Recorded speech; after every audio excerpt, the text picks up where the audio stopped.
Bonjour à tous, c'est le Killer qui vous parle, et donc aujourd'hui on va faire une nouvelle revue consacrée à un set bionique, ou tout à fait en fait plus ou moins un combo, voilà, un modèle combo de 2001. Et donc aujourd'hui on va relever donc deux petits raids tout bêtement. Donc d'abord je vais vous revuer la vache Matanui, ou Matanuiko en anglais, et après je vous ferai le Dikapi, voilà.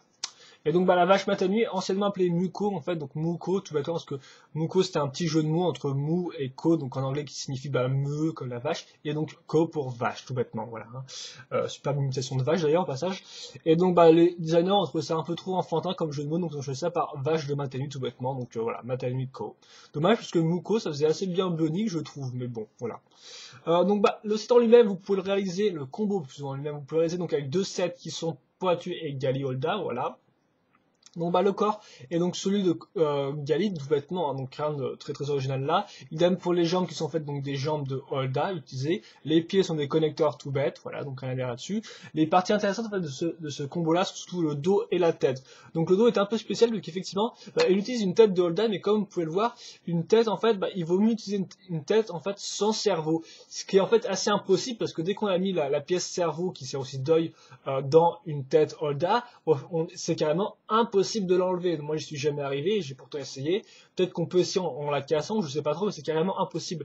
Donc ça, c'est un peu foireux tout de même, parce que voilà, quoi, si on a déjà, normalement, quand on veut monter le combo, on a sûrement déjà monté les toits Holda, donc ce qui fait que le cerveau est mis. Donc c'est un peu foireux. Moi, j'ai de la chance, vu qu'effectivement, j'ai une tête grise de base, en fait, comme ça, sans cerveau, que j'ai eu dans un autre set.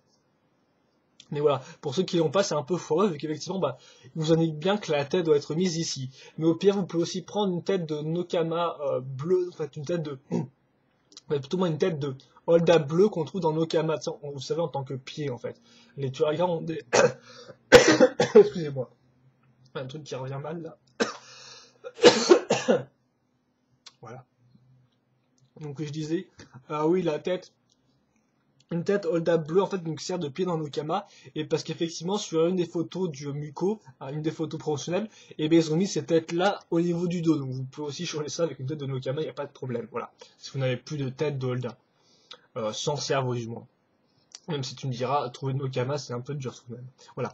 Donc bah après on va mettre tout bêtement le masque, qui a une bonne forme de dos, donc comme ça à l'arrière, ça rend plutôt pas mal. Et ensuite la tête, bah, la partie la plus intéressante effectivement, donc qui est faite avec un bras de Poitu et enfin donc un pied de Gali, plus l'ajout du pied de Poitu ici, deux bols jaunes donc pour les yeux, donc sont en Poitu, et donc deux griffes de pinces de Gali qui sont utilisées en tant que cornes. Et ça rend franchement super bien, donc c'est vraiment, c'est designé très simplement et c'est assez génial je trouve. Voilà, donc c'est vraiment très bien fait. Et donc vous accrochez ça.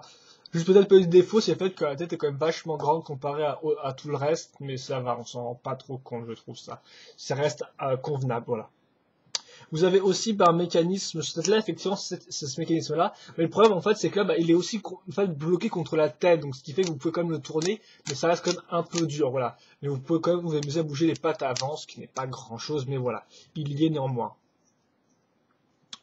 Et donc je pense que c'est à peu près tout au final. Hein. Donc vous pouvez vous amuser à mettre plus ou moins la vache dans différentes positions, comme ça.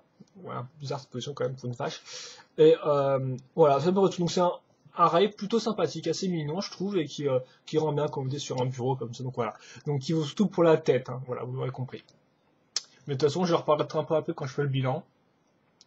Et maintenant on va passer donc au Dikapi. Voilà qui lui peut être faite avec encore plus Poitu et Onewa. Mais par contre, la Turaga Onewa, on aura juste besoin de fait de ces deux pieds en fait, donc des deux têtes holder en marron, parce qu'effectivement à part ça, je vois pas trop de pièces d'Onewa là-dedans, vu qu'il me semble que la pièce beige ici là est aussi fournie dans Poitu à la base, donc voilà. Donc il nous faudra surtout Poitu et effectivement Onewa juste pour deux pièces. Donc pas Dikapi, excusez-moi, c'est en fait un espèce d'oiseau, voilà, un rail oiseau tout bêtement. Vous pourrez d'ailleurs admirer les petites ailes donc faites avec les pieds de Poitu.